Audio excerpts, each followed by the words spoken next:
Hey man, say man, it's your boy Hustle out here in the community doing one thing at a time, man.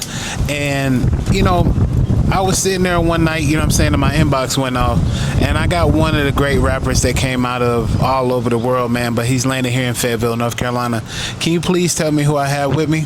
The God MC LSD, man. Appreciate you for having me on. Hey, yes sir, man. Hey, ain't no thing but a chicken wing, man. Look, tell my viewers and my listeners, man, about, where you came from, where you've been as far, and how you got your career started in this rapping biz. Well, it all started back in 2002. A young high school cat by the way of the Murchison Road, but going to Douglasburg playing football, which a lot of people may know me from in this city, starting out first. Was a football star, making a newspaper and things of that nature, playing at Bird. Okay.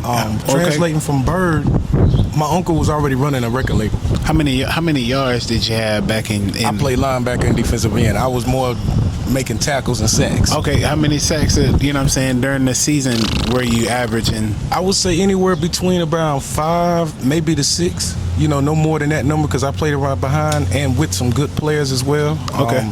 Which a lot of the city know, like Lorenzo Pickett, Calvin Larry, John Ingram, Dontre Brown, who's coaching at Bird now. Okay. So it was like we shared those numbers.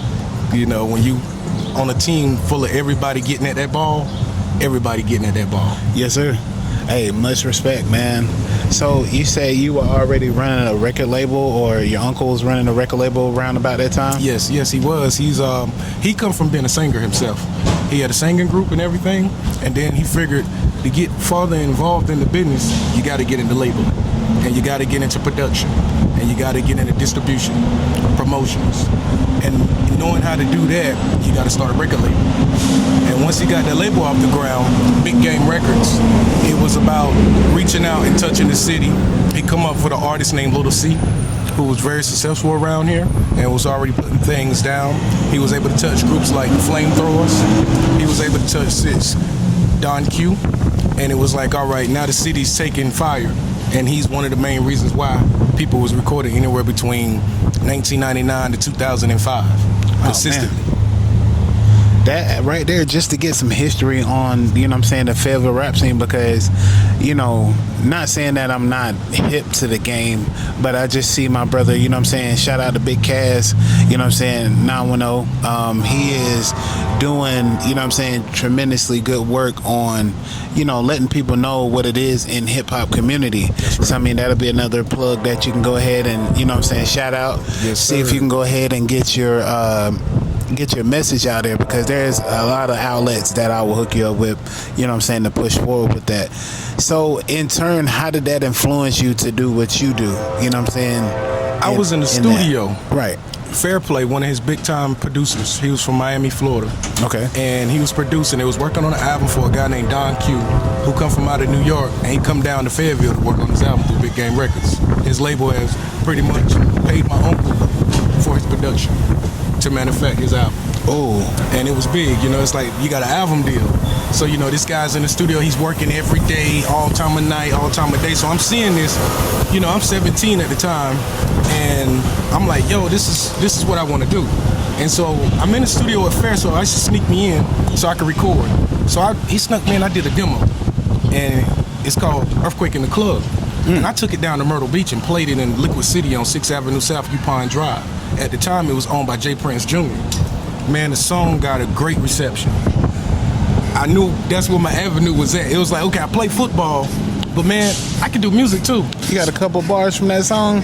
Man, yes, I do. I got the chorus. I still got the chorus, and I think I know the first 16 to it. Okay. That's ancient. That's like 2002, 2003 there. See, this is what we all about. Just getting, the raw, footage, the raw, words that come out of the people's mouth, not pulling out a phone like, hey, let me go ahead and get back to this word. But no, just knowing that, you know your material. Yeah, man. Is that real big in, your craft and going out here dealing with people that record and stuff like that, so you won't be holding up so much time, right? A lot of times, yes, because it's like a recite thing.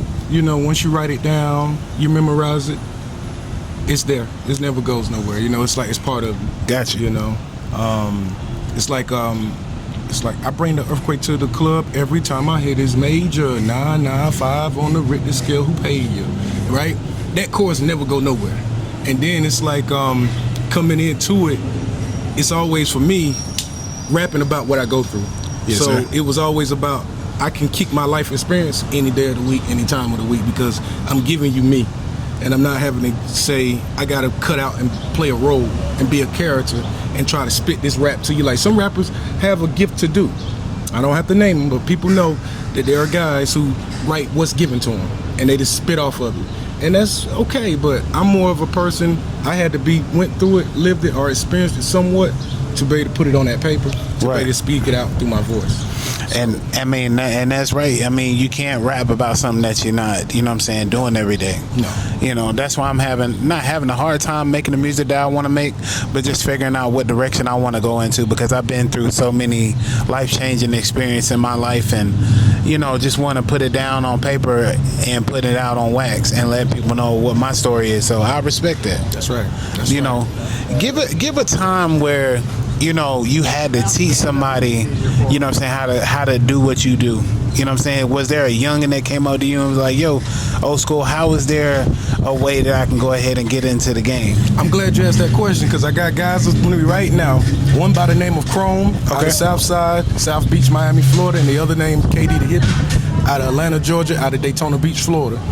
And these guys, once I landed my distribution back in 2006 with Sony Disc, I was able to not even have to go to any label no more. I put my music out, I gained my masters, I'm starting to eat royalties.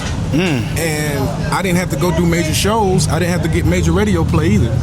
As long as people at the time, you would say between 2005 to 2012, it was the ringtone game.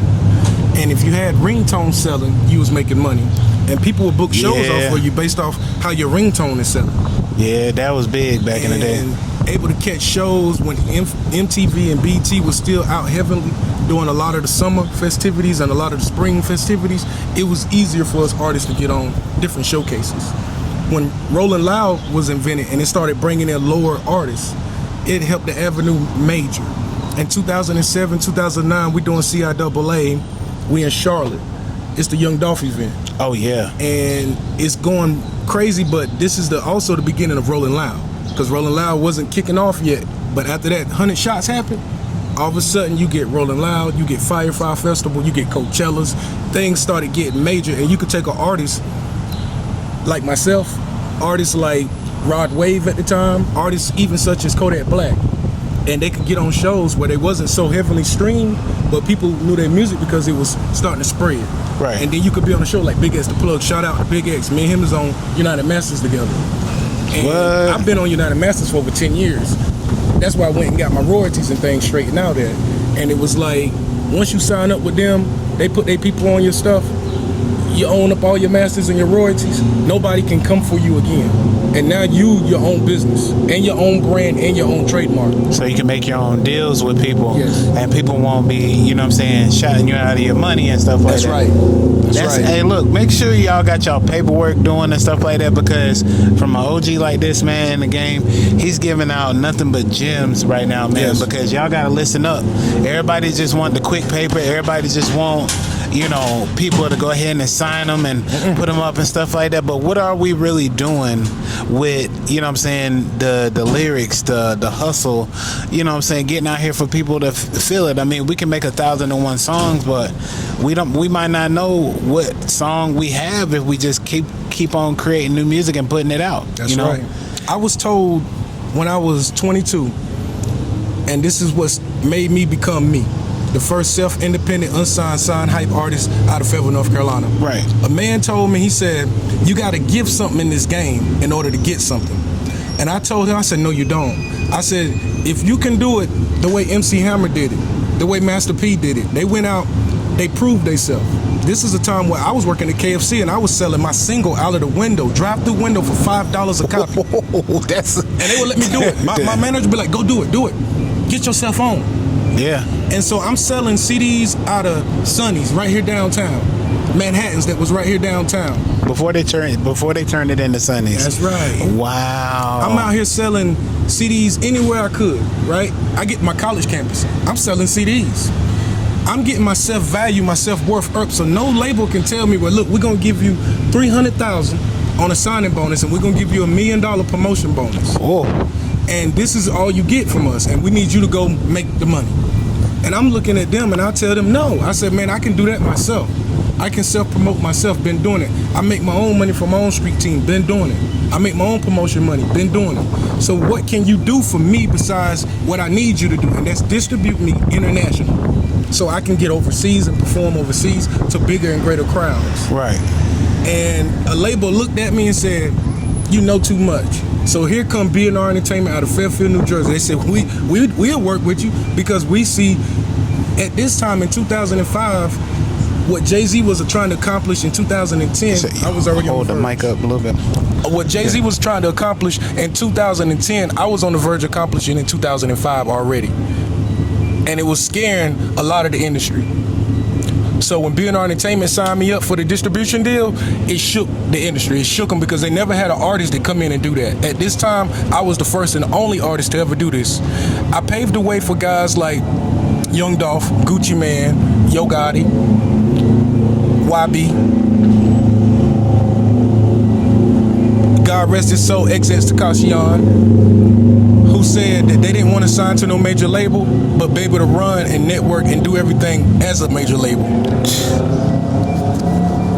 Man, look, you know what I'm saying, and I wouldn't say I'm still lost, but just trying to find a way how to do that. You know what I'm saying? Because when they put that, money on the table and stuff like that, it's kind of like people jump at it. You know what I'm saying? They do, and it's the wrong thing to do. That's the bait. Right. That's like if you give up anybody, you say, here's a pack, but I'm gonna take one thing out of this pack, and I know they want it so bad. They don't see that I got the whole pack over here, but I'm just gonna put this one little item out there. They go and they jump on that one item while you sit there holding everything, all the other cards, all the other money, all the other houses, all the other land, all the other equity, all the other royalties. And they don't even pay it no mind because they're so focused on that one item. Some people it's a car. Some people it's a couple thousand so they can spread it on their arm. Some people it's women. Some people it's drugs. Some people it's a little bit of power where they say you got some people that's under you and you can tell them what to do. Right. But they never get the whole pie. They just get that one little cut, and then they chasing it. They'll say, well, everybody else around me is getting more of their pie. Why come I'm not? Because what you signed to, that plays a major role in what you are allowed to do. Explain the 360 deal for me. Well, my understanding, very fond of it, is that they are willing to invest into you things that you didn't or have for yourself. So if a person come in and say, you don't never have no designer shoes, you don't own a piece of jewelry, you don't have a fancy car, you don't have a six-figure house, we will put you in these things. We will allow your character to grow within this realm of it. Now, what we ask in return, because we're the ones who promoting you and we're the ones who paying for everything for you, that our percentage come 360 off the top. So if they sign you to a deal, the deal is worth $5 million, you only make $3 million, you still in debt $2 million. Yeah. So this is my whole thing. If I'm borrowing money from a company or something like that, I'm down $2 million.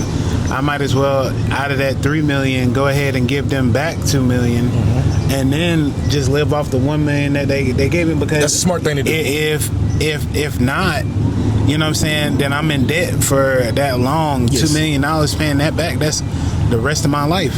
Lil Wayne, with all the wrongdoing that was did in that situation, Jay-Z still had to give Birdman $75.7 million. You see what I'm saying? Even though Lil Wayne was proven to be correct and Birdman was wrong, Jay-Z still had to pay for that contract to get him free from Young Money, Cash Money, Universal Records, them three companies. To get him free from that, to come to Rock Nation. And then put him out there for about a year and then stick him on the shelf as a legend and say, let's see how much people want your Mammalia, let's see how much people want your first, second, third, fourth, fifth albums, and then we gonna come out with you and an all-star cast to be able to let you go out in the sunset. And you ain't have to worry about the drama of the Young Thugs, you ain't have to worry about the drama of the Rich Homie, you ain't have to worry about the drama of Birdman, Young Money, Drake, Nicki, none of that. It's all coast free over here. You ain't even got to go and do major shows yet because we're going to use you on Vegas when you get in your 50s. You're going to be doing lick like a lollipop from 50 to 60 years of age. God. So he knows the end game for him. He was able to get saved from being a slave his whole life, but he still got to be a slave a little bit more partial of his life. Yeah. But Jay-Z tried to help him. He did. He put up almost $100 million for the kid. That right there is a tribute to itself. You know what I'm saying? I mean, when you don't really know the backstory of most of these millionaires or most of these big time pop stars or most of these rappers and stuff like that, man, it'd be at awe when you hear it. Yeah. Because we looking at it like, oh man, they've been, you know what I'm saying, at this level for so long, but what they had to go through, the scrutiny, the, you know, downplaying, the sacrificing, the looking the other way when stuff happens, you know, like it's just really, it's really at all. Like, what are we really doing? Do we really want this music stuff, and how can we keep it in our hands? That's basically what we're saying in our mind. You know what I mean? J. Cole, and I love Jermaine from my city. J. Cole tried to tell Pump and Kodak this years ago about your contracts, about who you gonna be 5 years from now. You might be hot right now, but you're not gonna be hot later. Right. That's proven. He told a lot of guys, and if you look at all the guys that he told this to, who came back and they beef with him over there, they said he don't know what he's talking about. Where their career's at right now. Yeah. You know, and I'd say it like this, you gotta take heed when, you know what I'm saying, people that's been in the game or been around the block, you know what I'm saying, for a minute, you gotta listen, you know what I'm saying? You gotta sit here and, you know, have that listening ear. You can't sit here and reject what somebody's trying to tell you. That's right. Because if they're in the same market as you, you know, that information that they're giving you could be vital. It do be. And you could be missing out on a very good point on how you could shift your career around with this music thing. Yes. So I listen to everything. I wouldn't say everything, but mostly everything that people tell me, and I take it from my own grain of salt. That's right, because it's game in a lot of it, and it's jewels in some of it. Right. If I was a guy and I was just getting started right now, I would want somebody who's done been through it from when I came up. I was with people who's been in music from 1970, 1980, 1990. So I was able to soak in all that game and see what music was turning into between MySpace, Facebook, and so on and so on. The year of the age of the new cell phones. The year of the age past ringtone, no CDs, everything digital. I'm part of that cast. That's me.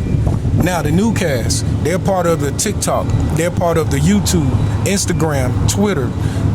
They're part of that. And that's their way of getting on in the game. They are able to go ahead and broadcast themselves, showcase their cities, showcase everything they want any label to see, if they want to even sign to a label. A lot of them say, no, we're not signing to the label because we're getting money.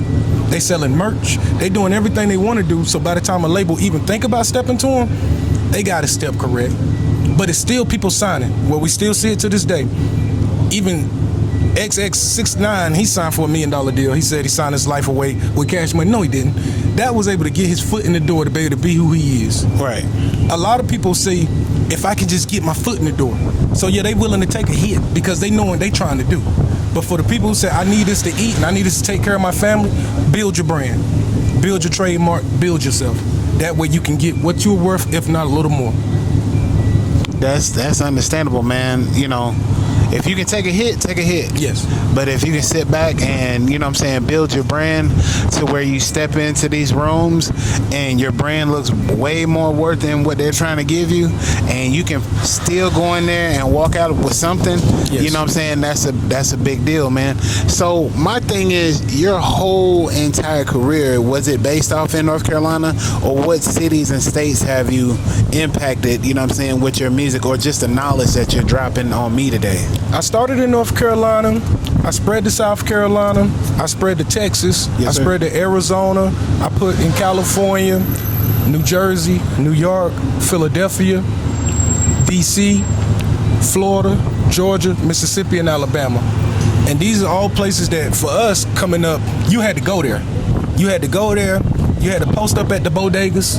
You had to get to know some of the locals. You even went to the local spots, got you something to eat, talk with the local owners, got a feel for what the city is about. Start putting your music out. Hey, you got your music playing, you sitting at this spot, you selling CDs to people, you asking, hey, how you like it around here? Who's your favorite artist? Check me out. And then they listen to you, they start rocking their head, and you know instantly that's real. That's not fake, that's not phony, that's real love right there. And they be like, they really respect your music or they really like it. Now you say, okay, let me go to the radio here because I see the people here like me. Let me go to the radio, see what kind of promotion can I get with them. Let's see about setting up doing a show here. Whether if it's at their, most times in our case, it was their local nightclub. So we'll go to the local spot that's hitting where everybody goes, and we're going to do a show here tonight. And we're going to let people see who we are. And now they're going to trace us, because back then they would trace you off Moco Space, MySpace, Facebook. When it got bigger, Instagram, Twitter, TikTok. But at this stage, we still just doing MySpace. So they following everything that I'm doing, every state to state, and they hear the music, and they saying, wow, you're not on no major label, but you're doing the work yourself. That's what you had to do back then. And so once I was able to put the flag down, because I was putting the 2-6 and flag down everywhere I went, people was knowing about Fayetteville music. It went from, you'll go to Texas, nobody's never heard of a Fayetteville rap artist. Now they say, man, I heard of LSD. I heard of the God MC LSD, man. Yo, he got a street mix that's pretty good. He got a Gangsta Grills that's pretty good. He got a Ron G mixtape that's pretty good. He got a DJ B-Lord mixtape that's pretty good. Right. So I'm like, I'm getting with the DJs, I'm getting different cuts mixed up where I got 2 to 3 different mixtapes out. Based off the same material, but I just went to 3 different DJs because if I'm gonna be on the west side, I need a west side DJ. Right. If I'm gonna be in the north, I need a guy from the north. If I'm gonna be deep south, I need a guy from the deep south who people are already committed and familiar with. That way, when he spin my record, it's not looked at as, why is he playing that? It's looked at as, okay, this is one of the new up and coming guys. Once that happened, Smack DVD came out. And when Smack DVD came out, Big Finley was reaching out, touching everything from Greensboro, Raleigh, Fayetteville, Charlotte, anywhere in North Carolina he could get when he first hit here. That New York guy was hungry. I was lucky to get on there because everybody was auditioning for it. And he was picking. It was like, well, he had the cream of the crop to pick from. So it was like, all right, if you get picked on Smack, you got lucky. Because he was already featuring the Locks, Rough Riders, anything else that was major, Snoop Dogg, 50 Cent. If it was hot and it was coming, it was on Smack DVD. I remember that. Man, I was able to get on there in Rock Hill, South Carolina, and I was opening up at a club called Kilimanjaro. Big shots out to Cheddar Man and Rock Hill and Maul P.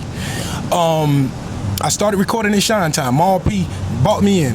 I played my music. He was gonna charge me for studio time. After I did my music, he said, man, I ain't gonna charge you nothing. He said, I tell you what, you record me, I record you. That's how you pay me back. I said, no way. He said, that's how you pay me back. Right. And I was able to get an album out. And it was like, okay, now I got enough material to run with. So now we started doing the CIAAs. That's all the major black colleges in the Mid-South. How was that, though, that whole atmosphere out there like that? It was crazy back in the day because people wasn't so violent, and it wasn't the threats of somebody coming to shoot it up or blow it up or anything like that. Them threats wasn't even out at it then. It was love. It was a lot of good energy. You get to see your favorite artist.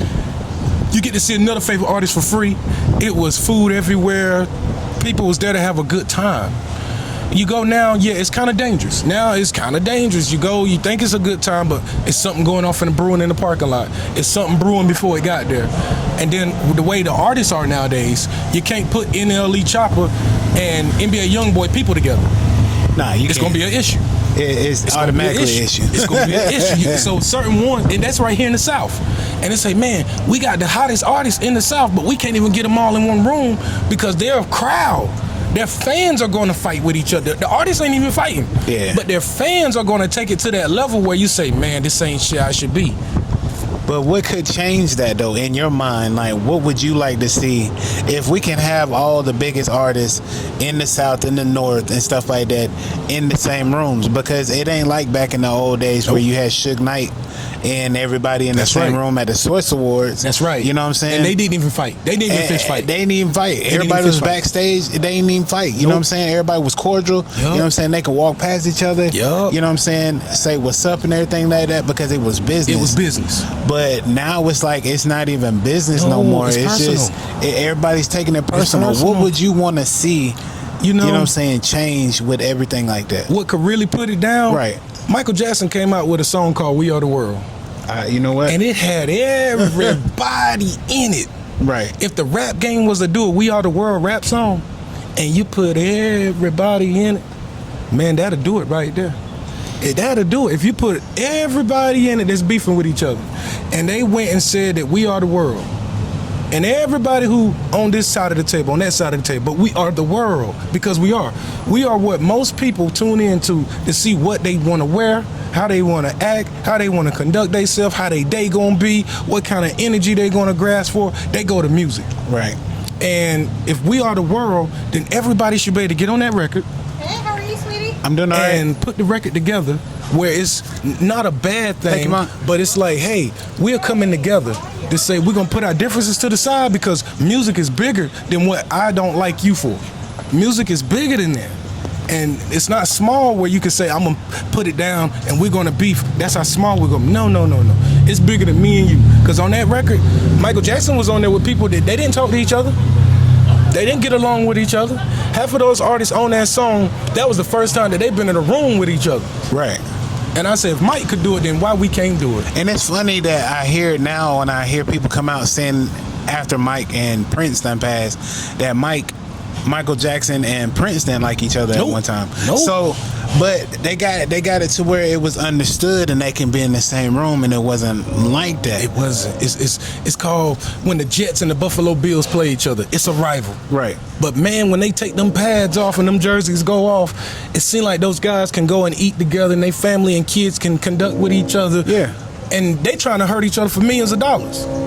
I'm trying to get this contract incentive. I got to make this sack. I got to make this tackle. I got to get this 100 yards rushing. I got to throw this touchdown. Facts. But once that cuts off, it's none of that no more. So why we can't do it in the rap game? When you your rapper, be your rapper. But when you cut it off, then why we can't conduct ourselves amongst and with each other like normal folk? That's the only thing. And you know what I'm saying, trying to tear down $1 Million Man, you know what I'm saying? And I want to talk about it because the whole J. Cole thing around town. Yeah. You know, I'm a big J. Cole fan. I love him. I love what he doing. You know what I'm saying? I love what he does. I love what he puts out and stuff like that. But, you know, to get a response out of somebody, that's not the way to do it. It's not the way to do it. You know what I'm saying? If you want him to come and help the city, that's not the way to do it. So in your words, like, what would be something or a way that they can change that approach that they coming at J. Cole? Well, the first thing I say is, and this go out to all the artists, Carlos, Cutter, Young Cakes, Big Cass, you know the name he go by now, Star Studded, and many other artists and DJs in the city. The kid did what no other artist was able to do, including myself, and that's go major. And once you went major, a lot of people felt like he didn't do enough. Well, when you look into any artist who went major, what is enough that they can do? If you say, I want you to put your career on the line to give me a career, he cannot do that. If you say, I want you to give me all your money and promote what I'm doing, he cannot do that. If you want to say that I can be from the city that you are from and it gives me a chance to be heard, he's done that.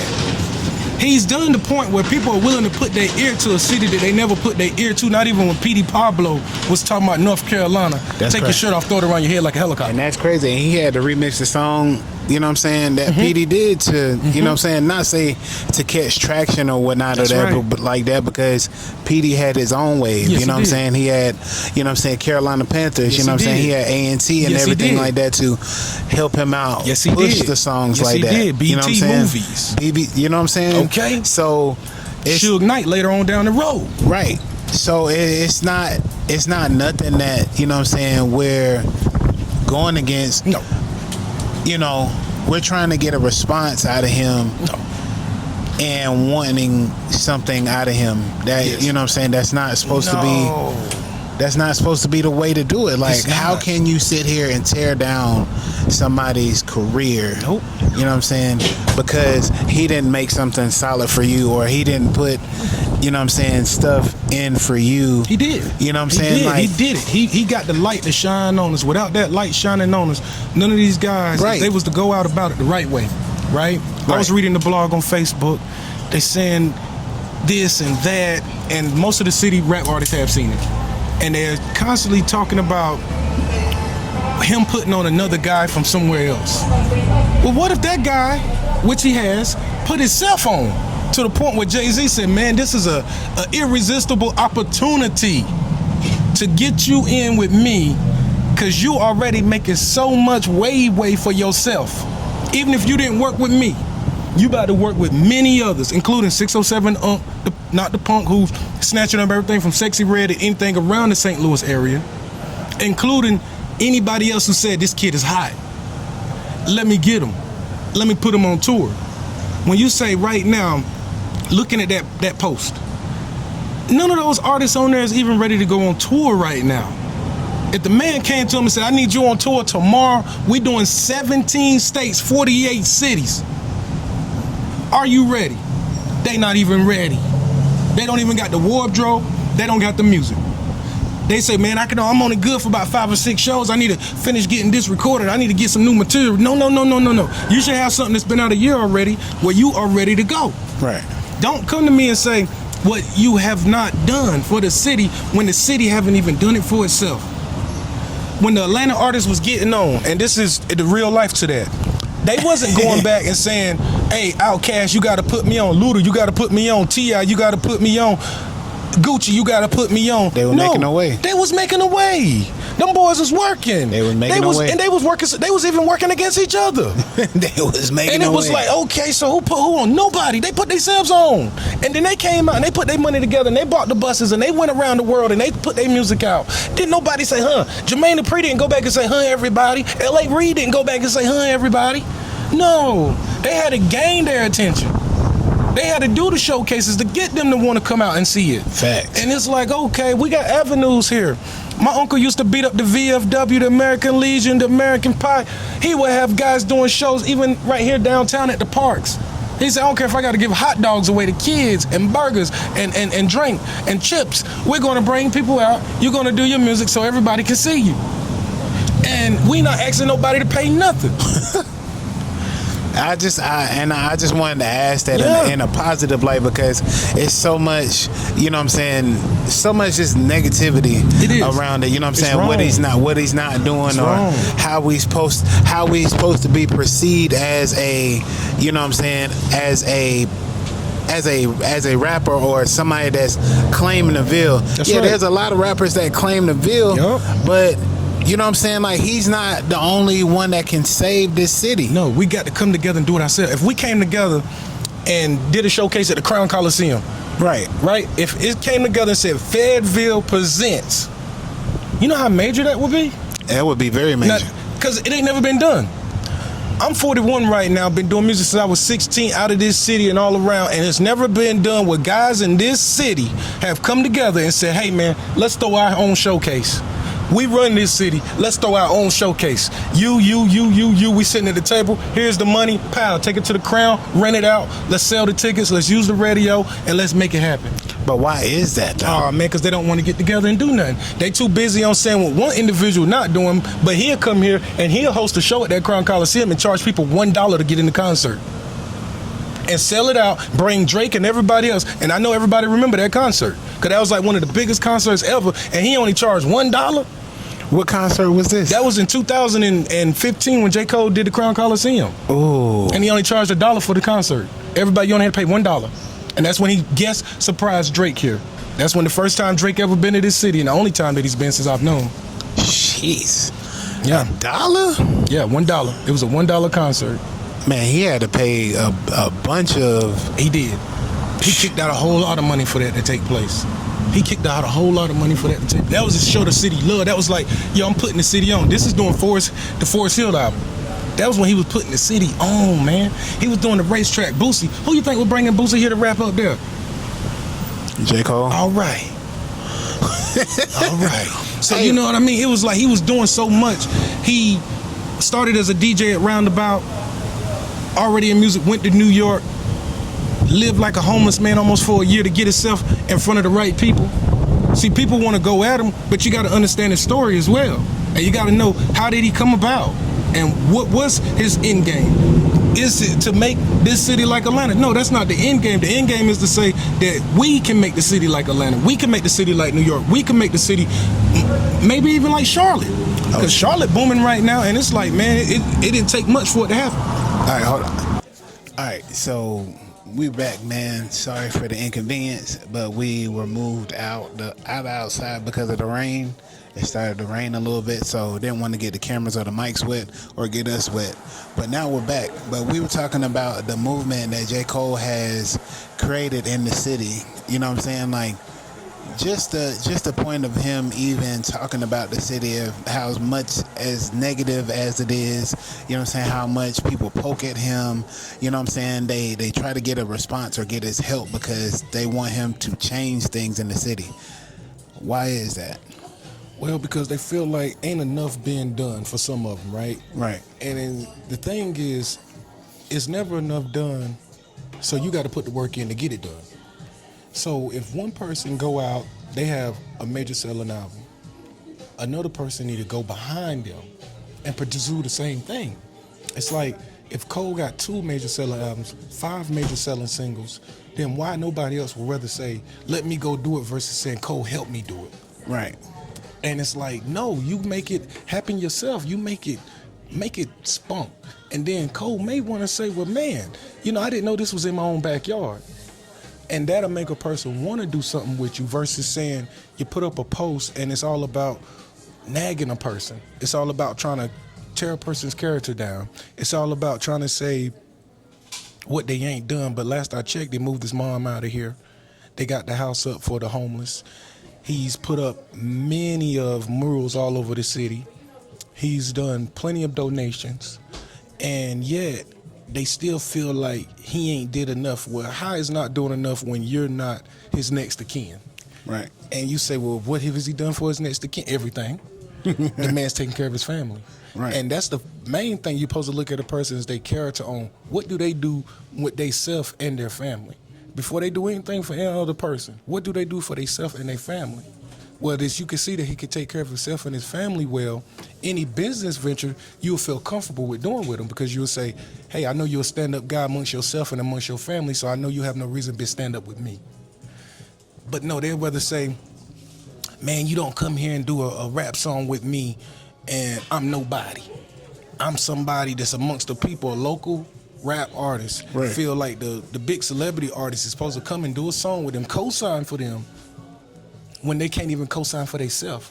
They haven't stamped themselves on nothing. They haven't stamped themselves in another city, another town, another major marketing place where they say, man, if you take your money and take your music to New York, you're going to get heard by 100,000 people a day. If you take your money and you take your music and you go to California, you're going to get heard by 200 to 300,000 people a day. If you take your money and you go to Texas, you can get heard by almost 500,000 people a day. But they won't do that. They'd rather say, no, Cole, come help me out. Come do a record with me. Shoot a video with me. Let everybody think that we friends. When he don't even know you. Right. So no, you don't use nobody and you sure don't ride nobody's coattail. That's called coattail riding. Now, if you want to go and create a blog and it's real and it's personal, that's different. But anytime you're trying to jump on somebody's coattail and you trying to just throw rocks at them to get them to respond to you, you trying to throw sticks at them to get them, because that's all they can do. They don't got no real facts. They don't got no leeway in his life on, you didn't help me and I'm your first cousin, I'm your brother, I'm your uncle, I'm your mama or your daddy. They don't got no type of nothing. It's just all about what they feel sorry and mad about. And that's part of them. That's Right. part of their career and that's part of what they're feeling. It to me, it just blows my mind that we downplay a man, but we look up and be like, Cole, we finished putting our foot in your behind and stuff like that. Would you come and help us out? All right. Would you? I'm like, heck you? no, I wouldn't. That's just like, okay, well, I gotta go help my city. They're in trouble. It's like putting a bat signal in the sky for Batman. Like, nah, don't, you know what I'm saying? Don't sit here and downgrade the man or try to pull him apart as, you know what I'm saying, as a human being and as an artist. You know what I'm saying? Like, y'all like his work, but y'all want to sit here and just deep dive into stuff that don't need to be deep dived in. You know what I'm saying? For no reason. You know, y'all mad at him for not coming back to the city and feeling like he not doing so much. Why does Moray not get the same, you know what I'm saying, flack as he get? Because they ran Moray up out of here. Everybody's like, well, you know, Moray came and gave this and gave that. But I'm like, yeah, I mean, that's cool, but why don't he stand on the same pedestal as you know what I'm saying, J. Cole. My understanding about Moray when I got back this way in February of this year, that the city ran Moray our way because he's originally not from here. And so many guys in the communities that he claimed where he grew up, because he did. His people really stayed in those areas. He really was a kid here growing up a little bit, that he's not from here all the way. So they turned the blind eye to him where it's like he could have been putting the city on this year. Haven't even touched us. Haven't promoted us nowhere. He's been doing shows and you ain't heard nothing about Moray in this city because he's everywhere else doing things, continue his career, continue to make that money, and continue to take care of his family and not worry about what somebody from the hood got to say about him not showing no love. And I think that's the same thing that J. Cole's doing too. Yep. That's why we're not. He's seeing everything that's going on in the Ville. Yes. Through his people or whatever. But friends and family still here. It's just the point of it is he's gonna show you that just that small amount of stuff that y'all doing is not really gonna get me to move to do anything. No. I'm gonna do what I want to do. I'm gonna come back home. I'm gonna, you know what I'm saying, be where I'm gonna be at. I'm gonna go ahead and be here in the city. I'm gonna do what I need to do. But at the same time, like, don't downplay my character because I'm not giving y'all what y'all want. Nope. Make yourself hot. And that's my advice to any up and coming artist and any artist that feel like they still need it now. Make yourself hot. Facts. Make yourself irresistible where the man ain't got no choice but to say, man, I got to see who this is. Because that's the best way of going about getting a person attention in that manner. You don't go at them and try to dog their character out, slander their name, make it bad. You don't do that. Yeah, I don't understand the beef in the city and everything like that, you know, with different cliques of his camp and everything like that. I'm never gonna understand that. But asking for proper help from somebody, like I said, it's not downplaying them. It's not trying to dig up dirt and then throwing it out there in the public. It's not that, you know. I'm against the whole J. Cole, you know what I'm saying? Yeah, that's just whack. F J. Cole, you know what I'm saying, moving and stuff like that for what? Like, y'all just sound like some, you know what I'm saying, bitter ex-girlfriends. Yeah, you know what I'm saying, bitter ex-girlfriends that just want to just talk about this man. This man is married, you know what I'm saying, got a beautiful family, you know what I'm saying, doing what he needs to do for himself. Yes. He's not back at home like, all right, well, first priority of business and stuff like that, I got to take $70,000 and going out here and blah, blah, blah, and, you know what I'm saying, and put my city on. No, nigga, like, no, what is the point of you doing music if you can't make a hit song or a single or whatever? That's right. You know what I'm saying? Like, that's right. Do what you need to do for yourself. That's what that man did. Yeah, he did. You know what I'm saying? I mean, if he did something that I don't know about or whatever, but I'm just speaking about what I see from the outside. That's right. You know, because deep diving into anybody or saying anything against anybody in the city and stuff like that, you really don't get looked at. You know what I'm saying? It's just, I sit back and I even get, you know what I'm saying, put in the mix like, why can't we get the music thing together in Fayetteville? That's just that's another one. I don't want to do that because I try to sit there and do that in my own way. Hey, how can we get it together? You know what I'm saying, or come together? And everybody's like, man, shut up, hustle. You know what I'm saying? You know what I'm saying? You want everybody to be together. You want some Malcolm X, boo, boo, boo. You know what I'm saying? But y'all want to be on, you know what I'm saying, some negative Nancy bullshit. Like, don't get nothing done that way. You don't. You're stalemate. You're in the same circle. You're putting the same circle of people around you, and it's just nothing but negativity. And everybody's watching it like, hell yeah, they're fighting, they're cursing, they're going back and forth about stuff that is not going to change. Nope. So, 8 months ago, I was able to do a song with J. Cole and Jonah Lucas, and it's called Game 103. And I was like, I put that on. That's on the album that I sent to you. One of the albums that I sent to you. Okay. And I was like, yo, this is going on the double LP. And I said, well, this goes back to when me and Cole first did a verses. Like, I sent him a verse. He sent me a verse and a hook. And it's like, yo, put something on this.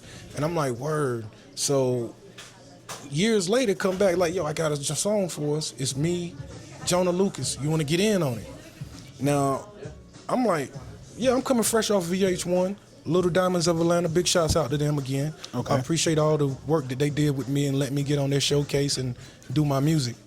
And it was like, yo, yeah, I'm in Daytona Beach. I'm like, yeah, shoot, this would be good. I'm down in the beach, get to put y'all on with me. Y'all already doing stuff. That's more adding to my fuel. So if they want to say that's help, then that's because I proved that it was already coming, because it was like, man, you're already out doing stuff and you consistently hitting. So let me throw a bone your way. And a bone comes to a record which gets more international play. And at the time, Jonah was blowing up. He was coming hot and becoming a household name. And it's like, okay, put your name in the fold, because you got Baby Ray coming out of Detroit. You had Sada Baby coming out of Detroit. You had all of that Detroit movement, OG. And it's like, okay, now that they moving hard, let us get some music from out of the South, Mid-South, the East Coast of Florida. Man, we could do something, man, with some New York too. Right. Man. So, and that's possible now, where guys can get records and do songs with Cole, but they are not trying to, because they more trying to say that they want him to give them everything. Well, nah, just do a verse or a chorus. And now you did work with the man. And if the man liked the work you did, but it seemed like he go back and work with everybody that he liked the work he did with. So I don't see no reason why, again, people still coming at him about what he's not doing. But have they even reached out the proper way to him? No, they have not. They ain't even reached out to the man. They ain't wrote the man, emailed the man, or none of that. I guarantee you, the people who came up with that you see on Facebook and that you see on YouTube now, because now they got a way of putting it on YouTube, that they haven't even reached out to J. Cole, haven't never sent him no music, haven't never even asked him, hey man, what you think about this record, or could I produce this record for you? They haven't even went to avenues, but they get on there and say what they feel like he haven't done for them, because they're not speaking for the whole city, Cole. They just speaking for themselves. Right. Hey, like I said, man, I stay in my corner. You know what I'm saying? I speak to who I speak to, you know what I'm saying, about said matter and stuff like that. Because once you post something about the internet, you know what I'm saying, on the internet about, you know what I'm saying, how you feel about certain situations or something like that, man, it gets taken the wrong way. Yes, you know what I'm saying? People try to dissect it too much, like they're surgeons or whatever. So really on Facebook or Instagram, or basically Facebook, you know what I'm saying, it's like, you know, people take everything with emotion, and you know what I'm saying, it turns into drama and all that stuff like that. So that's where I kind of like, I just look at it, I absorb the information I've seen, and just it is for what it is. You know what I'm saying, at the end of the day, because people are so fascinated with just going at the negative, you know what I'm saying, pulling out information and speaking on it and stuff like that. I mean, which is okay if you got the facts. You know what I'm saying? But y'all haven't glorified what this man has attempted to do, you know what I'm saying, for the city. You know what I'm saying? Hell, if you missed it, that's okay. But, you know what I'm saying, to sit here and try to tear this man down, No. you know what I'm saying, because his friends or his people are speaking out on a certain way, that's just because they coming to defend him. Yeah. You know? And now it's just like, I look at it like, it's like we're still talking about, you know what I'm saying, certain stuff that doesn't even matter, you know? Like, what is it going to change? What is it going to change for us musically? What is it going to change for us, you know what I'm saying, moving forward as a city? You know what I'm saying? No. You know, is he going to come here and still do the concert in September? Yes. Yeah. You know what I'm saying? Because that's what he dedicated himself for. That's why he put out a double or, you know what I'm saying, 3-disc album for it. You know what I'm saying? And to put Fayetteville on the map, you know what I'm saying, showing that he's from here, representing where he's from, you know what I'm saying, getting a positive light on the city. And people still said to this man, fuck J. Cole. Yeah. I'm like, wow. They still talking crazy. You know what I'm saying? He giving y'all gasoline to sit here and light y'all on fire. Please. I mean, all you got to do is just go do something. That's why I say the whole thing is, why they sitting there study, conjuring whatever it is that they want to sit themselves down, they should be using that same energy and putting themselves to work. Use that same energy and book yourself a show. Use that same energy and get yourself on a podcast, get yourself on an interview, get your music out there even further. Right. Use that same energy that they're using to sit there and sit still, type on a computer, type on their cell phone, and not moving and not being in motion. You know, the thing is, if you got motion or you got no motion. Well, the people who put up stuff like that, they ain't got no motion. They motionless. If you want to be in motion, you ain't got time to worry about saying this, that, and the third, because you in motion. You ain't got nothing to say because you moving. You movement. When you're not movement and you just sitting there, yeah, you start to turn into a little salty, or they become a little hatred. But look at yourself, hate yourself, get salty on yourself, and that'll motivate you to do something and move yourself. Because if you're mad at someone else, then why are you not looking at yourself first? Especially when this person don't got nothing to do with your life. They don't got nothing to do with it. J. Cole ain't got nothing to do with none of their lives, but they want to make it seem like he do. But he has nothing to do with their life. Hey, like I said, man, that's the only thing that I gotta say. You know what I'm saying? There's nothing but positivity for that man. You know what I'm saying? I wasn't there to be in the past of knowing what, you know what I'm saying, he done to these people, or, you know what I'm saying, said to these people, so I can't really speak on that. But I speak for being a fan, being a true, you know what I'm saying, person that is going to just congratulate a person that's going through adversity with a city that he came from and made it out of, and still reaching back and idolizing or talking about parts of the city or the city as a whole, you know what I'm saying, coming to mess with the people that mess with him, and still be able to function in a city and not be afraid. You know what I'm saying? That's right.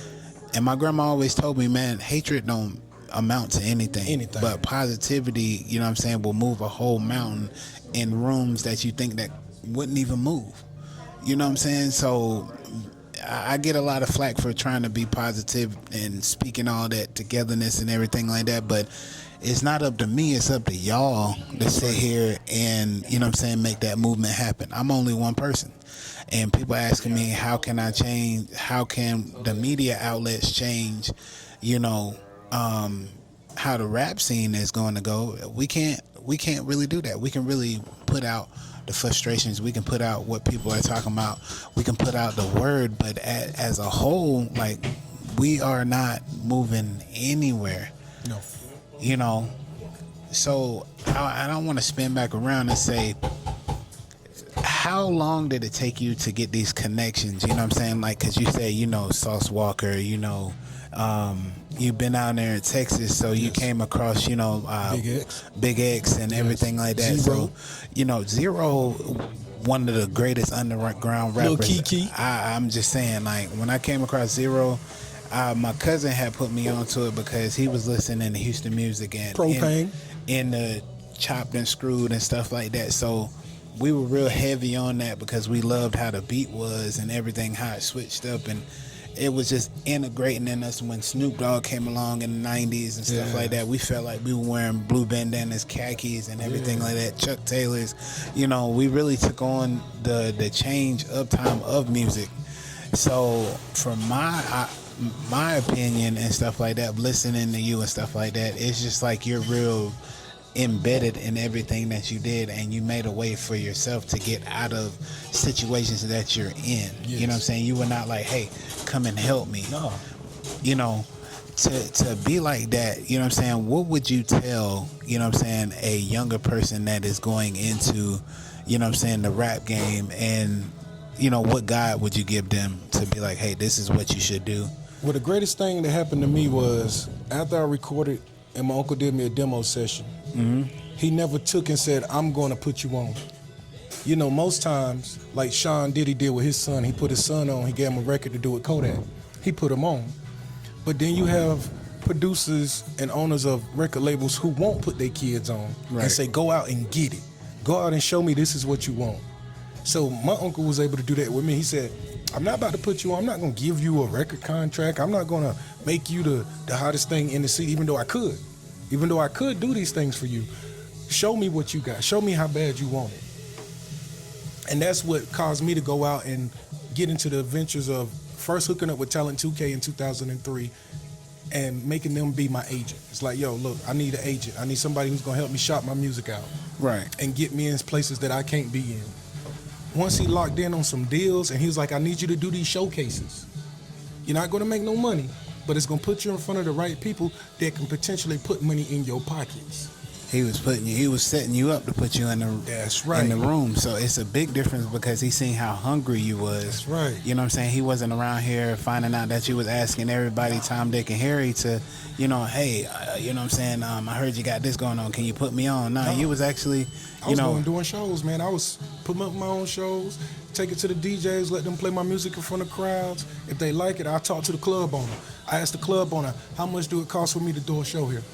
half of the time back in those days, they would let you do it for free just to see the turnout that you could get, to see if they gonna make some money off of it or not. So they won't even charge you to bring people in. They'll say, get as many of your friends and many people that you know that want to come out and see you, because they making money off that dough. They making money off that alcohol. So now it's like, it's a deal for a deal. You get to come up here, promote your music, do your thing, and at the same time garner fans from the fans that you bringing in. Right. And so going to city and state to state, I was able just to build my brand and build up with people. When I land, I find out who's hot around there. I'm like, yo, who's the local person? Who's this? You be in a store, you'll see a CD or you'll see a poster of somebody. You be like, yo, who that? The store owner, yeah, that's so-and-so. They come here, they drop their CDs off, I sell them for them. I was like, yo, can you get up with them? I'm trying to get up with, I'm trying to do a record with, I'm trying to link with, I'm trying to meet, I'm trying to do anything I can because I'm not from here, and this is where they from. And I see they hot already because they already out promoting themselves in their city. And I want to be part of that. And they give you respect because now you come to another artist's stomping ground, their backyard, front porch, whichever it may be, and they saying, yo, you looking for me? Like, yeah, I'm looking for you. I'm from Fayetteville, North Carolina. My name is God MC, and I do music. Check me out. And then they like, yo, we can link up. That was hand-to-hand meeting people back then. Now you can get online, you can put your music up, you can post it up, you can go off your plays, you can go off your streams, and people will leave you comments. But back then, you had to actually put yourself in front of people because it wasn't no streaming. That wasn't even in the mix then. Yeah, so hand to hand. It was hand to hand. Yes, sir. So then, build up those relationships with people. They keep up with you, you keeping up with them, and everything that you doing, any kind of showcase, you asking, hey dog, you want to come out? I know this showcase. I know this. Big shouts out to my man Chill Will and Rock Hill, by the way, as well.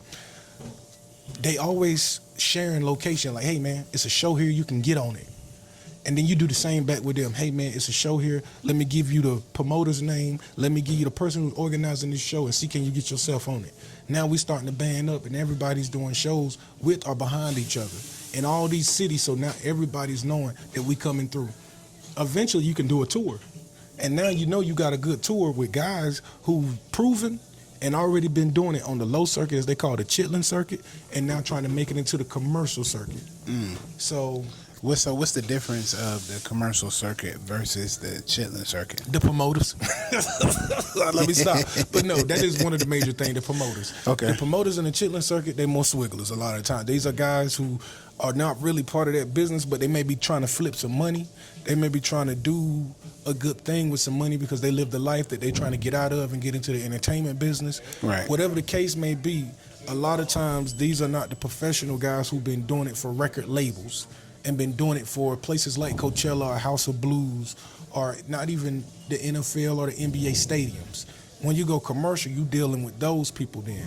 Like, as soon as I went commercial, I'm trying to holler at Jay-Z about the Super Bowl. You know, it's like, well, it's 1,000 artists who got their name on that thing and they trying to get that Super Bowl, but at least you know you got your name in the hat. And he's only going to choose one per year to do the Super Bowl halftime. But the thing is, can you be that one? And if you are you hot that year and are you garnering enough attention for people to come to you and say, yo, we want you to do the Super Bowl halftime? Whether it's NBA halftime, Major League 7-inning stretch, introduction for boxers who's coming out to fight, UFC introduction to fighters who are coming out to fight. You could be doing so many different little gigs that a lot of people now don't even think about that could be getting done, should be getting done. I said in my city, when we have events, whether it's Fort Bragg, whether it's here at the baseball stadium or the Crown Coliseum, there's no reason why a local artist here shouldn't have their name in it or even performing, because we've got so many guys and girls who doing it where everybody should do it. Because when you go to Charlotte, it's one of their people doing it. When you go to Greensboro, it's one of their people doing it. Even Raleigh, who is not bigger than us, nowhere near on the map, they got their own people doing, when M Superstar or M Talent come through there doing the shows. Same here. We shouldn't have to have it when somebody got to come from another city, another town, or another state to open up for any artists, comedy shows, events. No, we should have it where there's people here doing it already, and that would keep you above, not feeling like ain't nothing going on for me here, because you can go make it go on for yourself.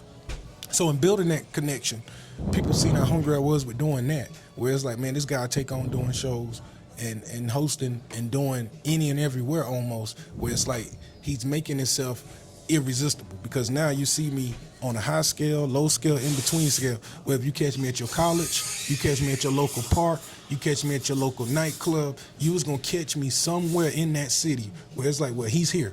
He's here and he's doing his music, and it ain't nothing getting in the way of his sound and everything else. And he's gonna go to the next city, and if he can do the triple double, he will. But if he can just do one out of the three, it's something gonna get done. And that's how artists build. And even now to this day, when people come out and they got a song and it's very catchy, and people start to do dances to it on TikTok to make them some money, because now you can get that streaming money. You take that streaming money and you throw it right into your production. You get better production. Now you say, okay, if that song was good, let me get a better one. And then I'm going to put the rest of this money in promotion, because if people will come to me, and I'm not even really promoting myself, I'm using the platform to do it. Imagine what they'll do once I put some money into me to promote it. Right. And it's like, okay, you build your brand. Now for me, it took from 2003 to 2010, strong 7 years of just getting out there on the grind. From 2010 to about 2015, it was showtime. From 2015 to 2021, it was all about enjoying the revenues and the fruits of my labor. Until I dropped out my double LP 7 months ago.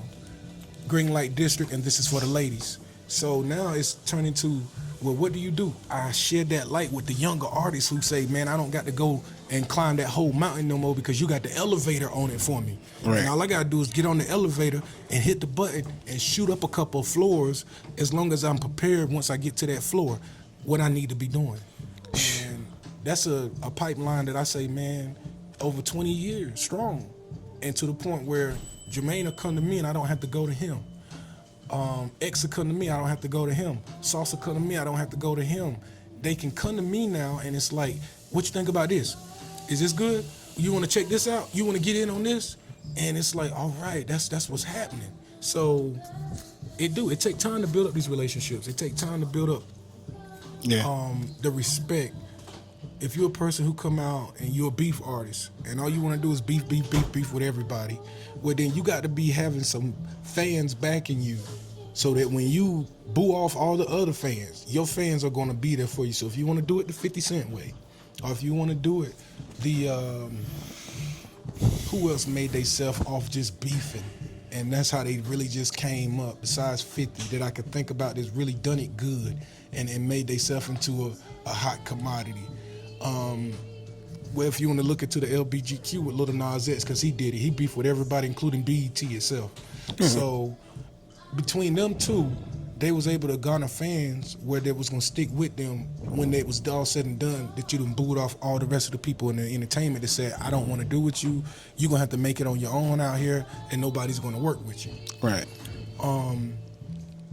Besides that, that's not the avenue. So people see that the best avenue is to be able to do features. The Megan Thee Stallion way. What made her so hot when she came out?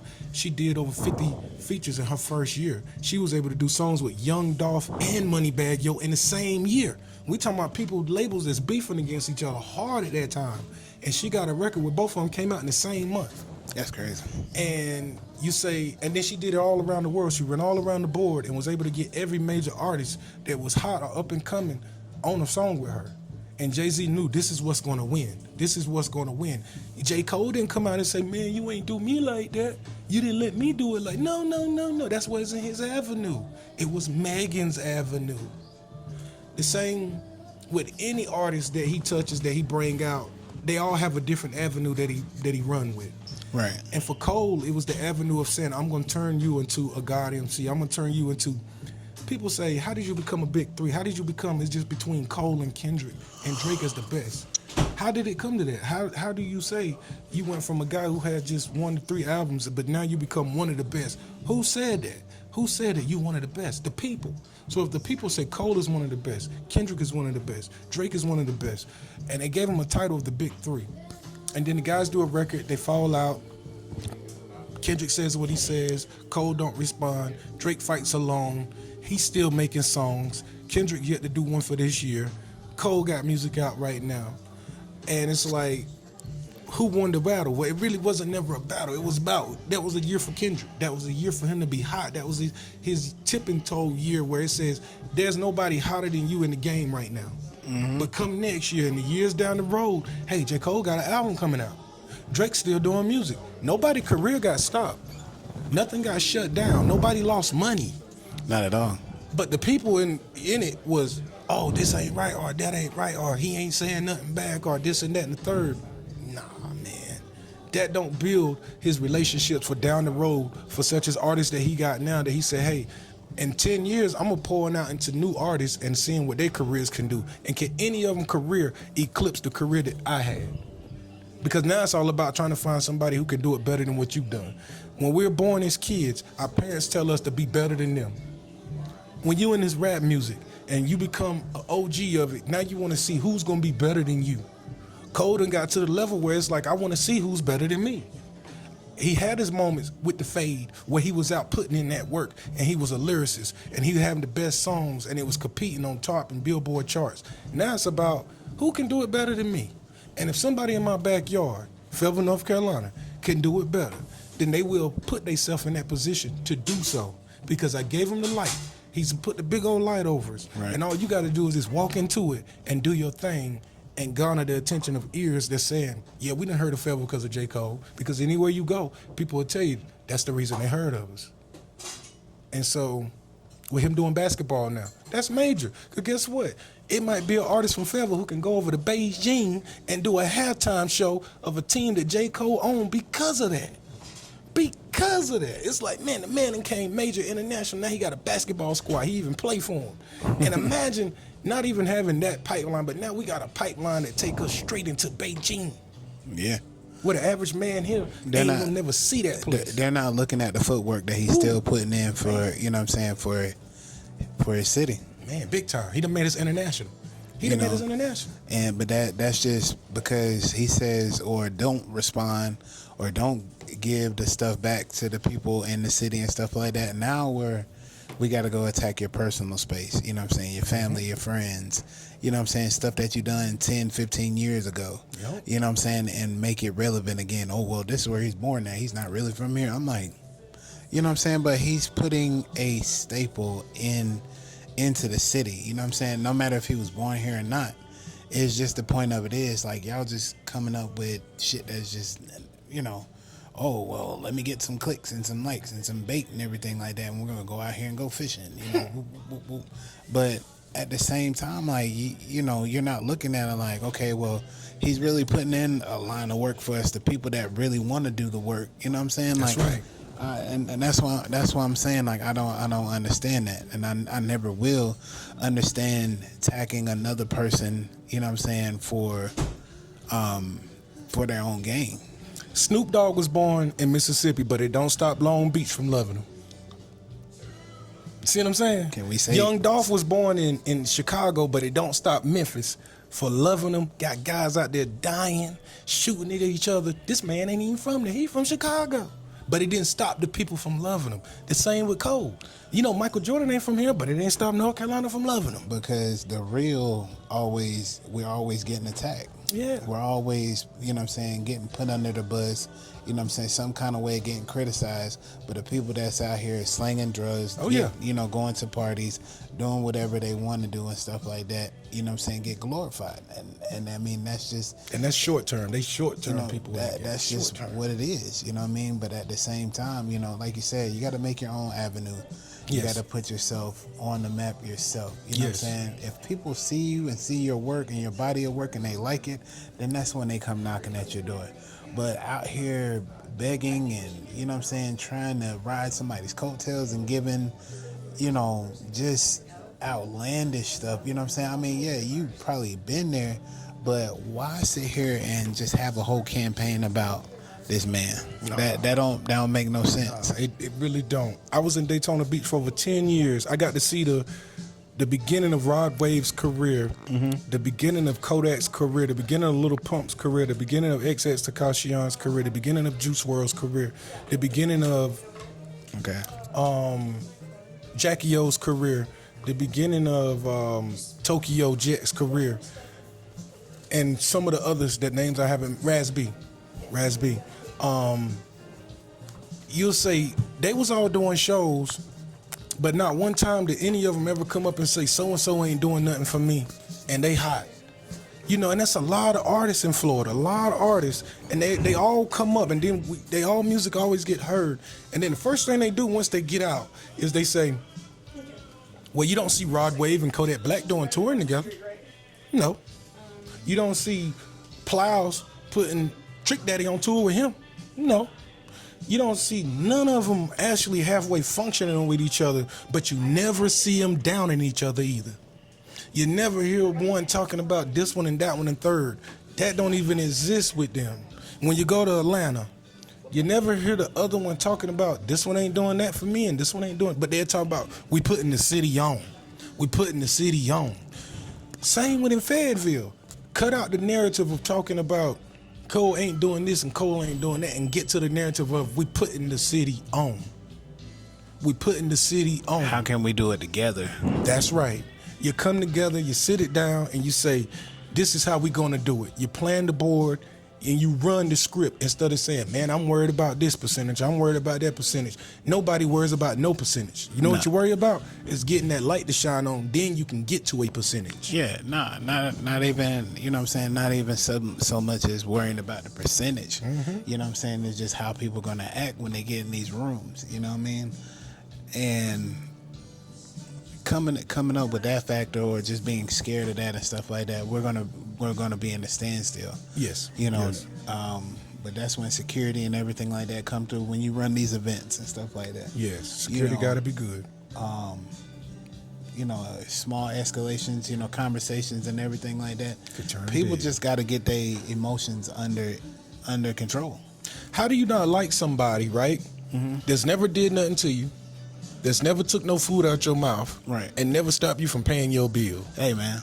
How do you not like how? What is it about an issue? What kind of issue can you have from somebody who's never took away from your child, somebody who's never took away from your mama, somebody who's never took away from your grandma, somebody ain't never put you in jail, somebody who ain't never stopped you from working? How can you have a dislike? That's what kills me about when you say it'll be tension, because half of those people that sit down with each other, they don't even have no makeup in each other's world. They just going off of how I feel about this music and how you feel about the music. I don't agree with you.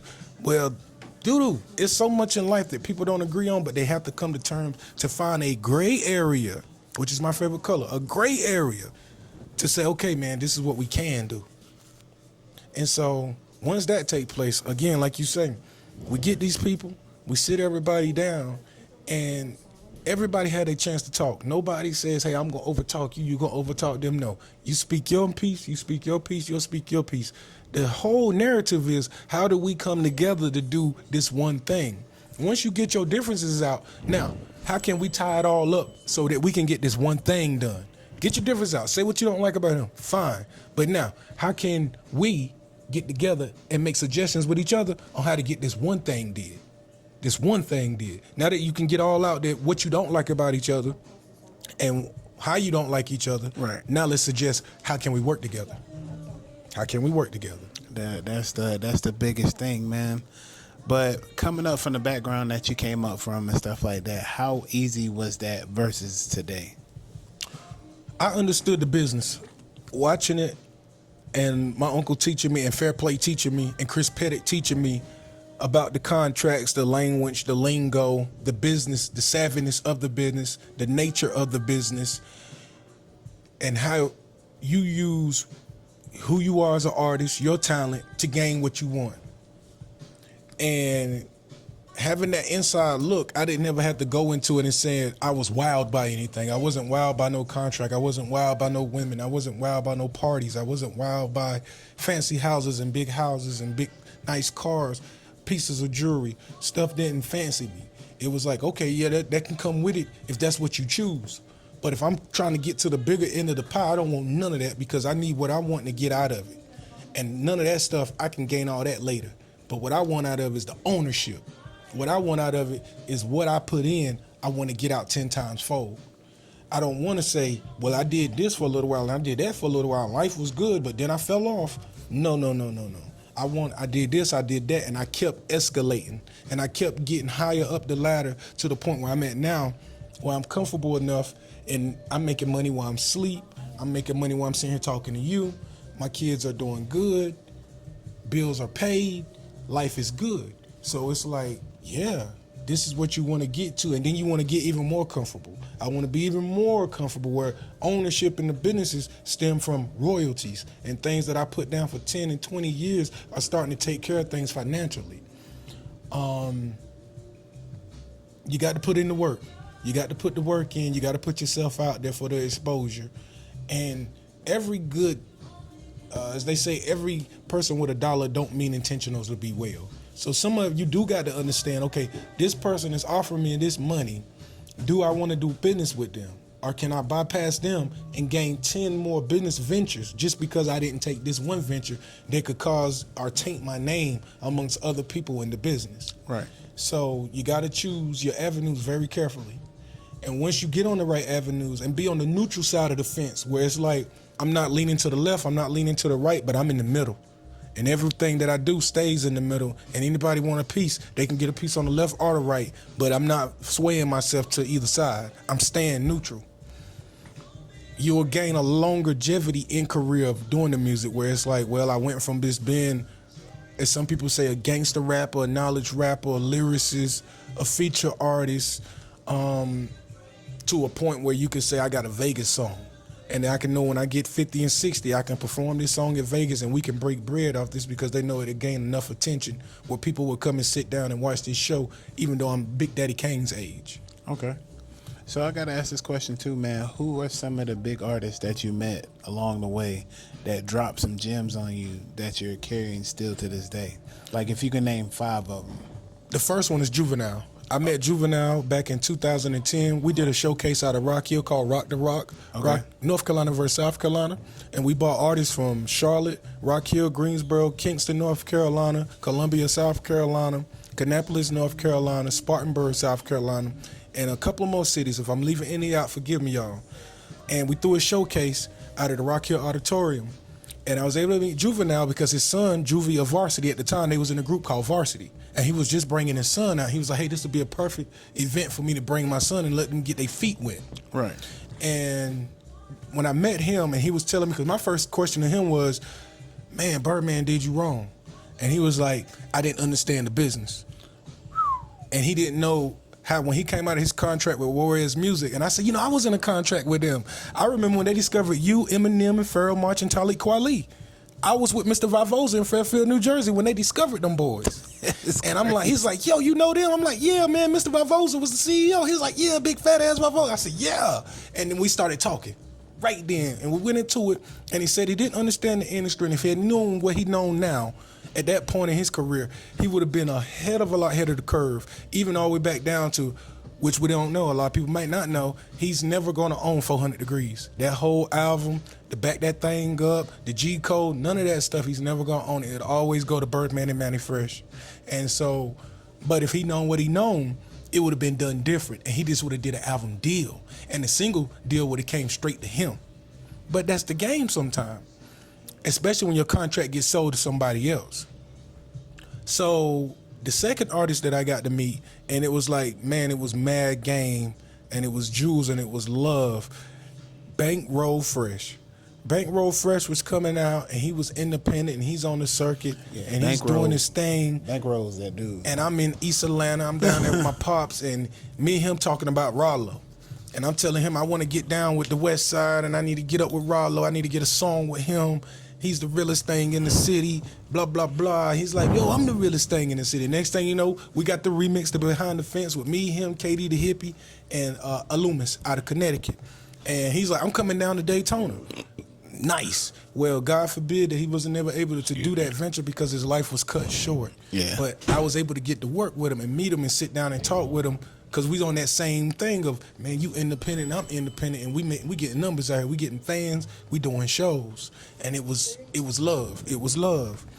The third artist I got to meet was Adolph, which Adolph should have been number one, but since he was there in the list of games and jewels that I learned from the summer, doing those summer showcases and doing those CIAAs with Paper Route Empire and seeing how he operated and learning the ins and outs on what you deal with as an independent artist, on how people treat you and how they perceive you and how they feel like you ain't got the clout as a independent signed artist who getting all the major promotion. He reversed the narrative on that. He was like, man, let me show y'all what it's like for a guy out who getting paper and really doing his thing himself. And then this game could ooze onto you or you could let it pass you by. And I want you to work with me and see how I operate and watch my actions and see how I operate. You can learn the same thing I do and you can become more successful. And that was way more important. Another artist, Tory Lanez, down in Orlando, Florida. Yeah, man.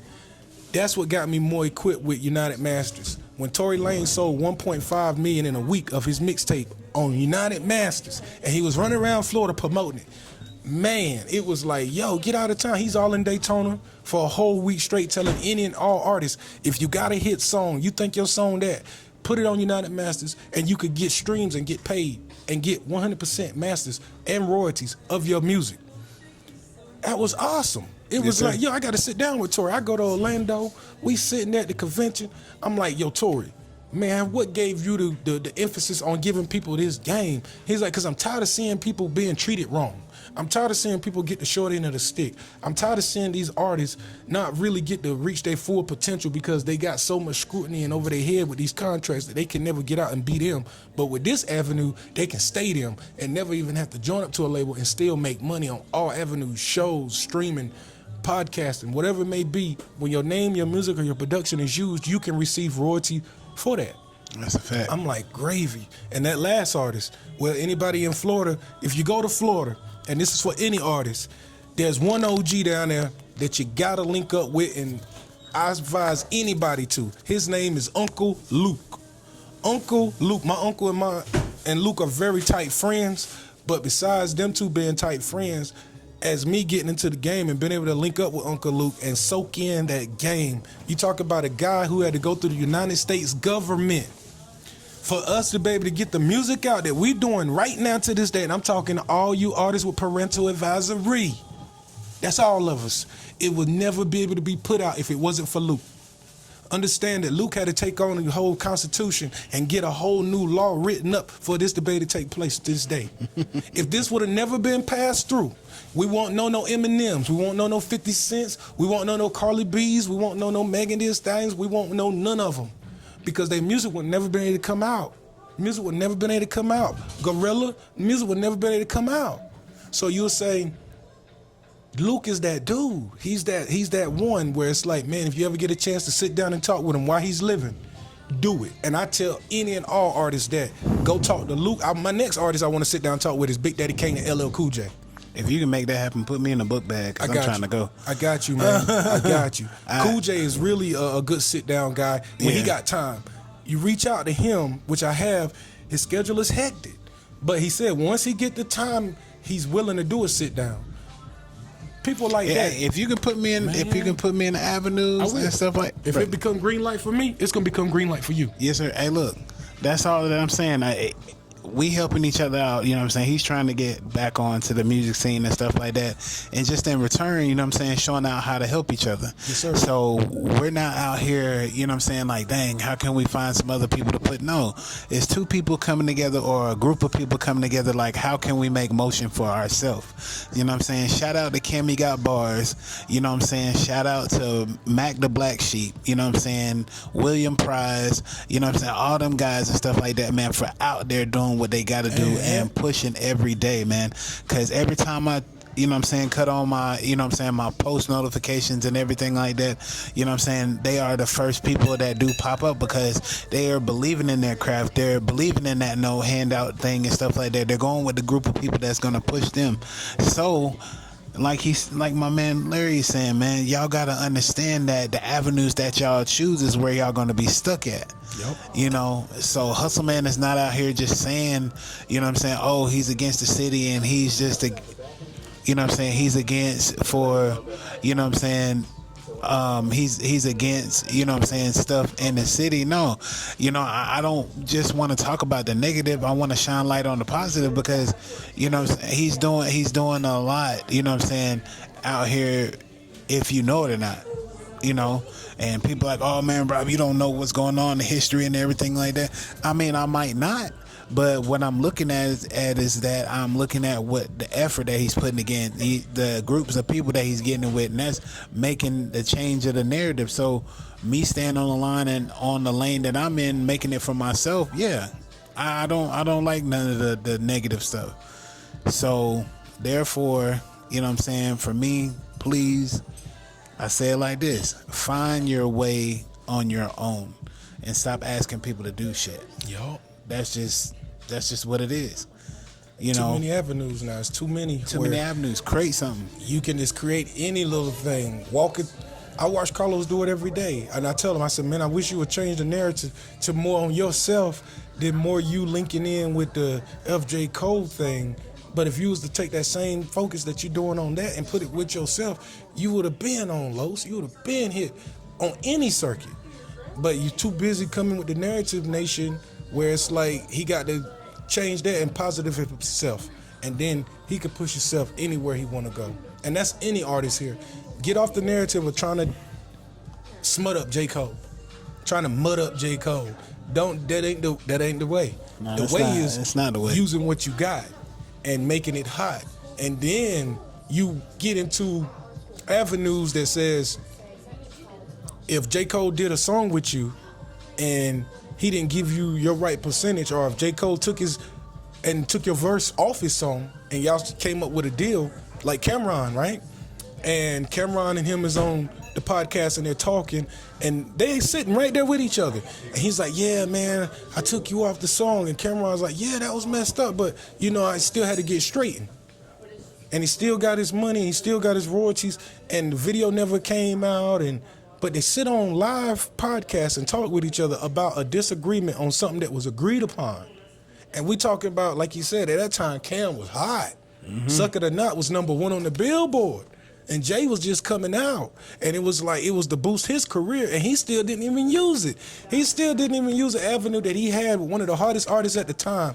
Instead, he chose to focus on his single, which still blew hard, and said, man, I didn't need no cosign. And if I'm going to bring something out with a cosign, it's going to be after I come out. So that's advice to any and all of y'all. Made away from don't himself. look for that cosign. Go ahead and do what you need to do first, even if it's a cosign offered to you. Still do you first. And then if you want to take that avenue, you take that cosign on. Yeah. Hey, man, look. All I'm saying is that, man, tell the people where they can find you at, boss, man. Man, I'm all over the web. I'm all over any and all platforms. The God MCLSD, DAGOD, MCLSD. No matter what platform you put me on, from Apple Music all the way down to Spotify, to YouTube, to TikTok, to Instagram, you can find any of my music on there as well. New mixes coming out. There's going to be featuring a lot of artists from everywhere. It's called We Are the World. Yes, sir. And it's the real We Are the World, because I'm bringing artists in from everywhere. Even I got a guy on there from Australia. Wow. You know, we got guys on there from the Bahamas. We got guys on there from Florida, guys on there from New York, New Jersey, North Carolina, South Carolina, Georgia.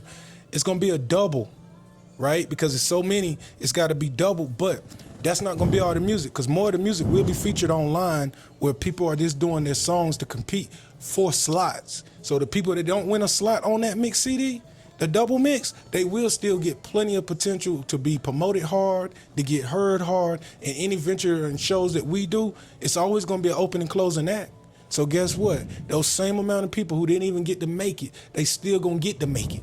Yes, because sir. It's always another option for them, right along with the options for the ones who are competing to make the mixtape. So it's going to be a great project. Right now, we got This Is For The Ladies in Green Light District is out. You can check that on all platforms as well. Right. And be on the lookout for Chrome and KD the Hippie 151. Yes, sir.